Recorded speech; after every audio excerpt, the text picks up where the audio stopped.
সবাইকে good morning. কেমন আছেন সবাই? শরীর খারাপের জন্য আজ অনেক দিন পরে আজ ভিডিও করছি। প্রায় এক সপ্তাহ ভিডিও দেওয়া হয়নি। আমাদের রানীকে দেখাই কোথায় বসে আছে। এই যে বারান্দায় বসে বসে দেখছি। রানী, সবাইকে বলো গুড মর্নিং। সবাই কেমন আছেন? আমি কথা বলছি আর ও বারান্দায় বসে বসে শুনছি। এই তো স্নান টান করে নিয়েছি, এবারে পুজো করব। আজ কয়েকদিন ধরে দেখছি বাগানে প্রচুর কম জবা ফুল ফুটছে।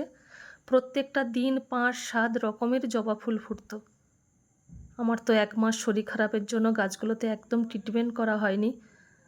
আমি মাসে একবার হলেও খোল ভিজিয়ে দিতাম গাছগুলোতে। তারপরে আজ কয়েকদিন ধরে গাছগুলোতে ভালো করে জলও দেওয়া হয়নি। গাছগুলো একদম ঝিমিয়ে গেছিলো।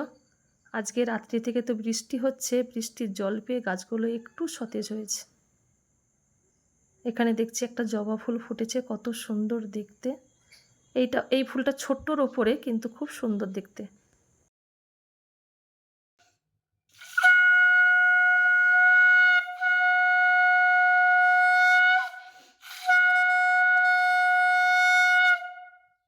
আজকে রান্না করছি দেখাই।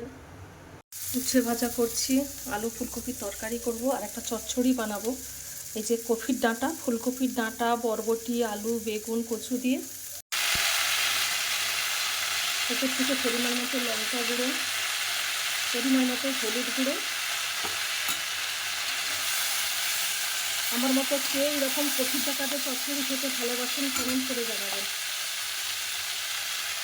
যে সর্ষে বেটে রেখেছি, পরিমাণ মতো সর্ষে বাটা দিয়ে দেবো। ফুলকপি তরকারির জন্য মশলাটাকে কষিয়ে নিচ্ছি। আলু আর ফুলকপিটাকে ভেজে নিয়েছি।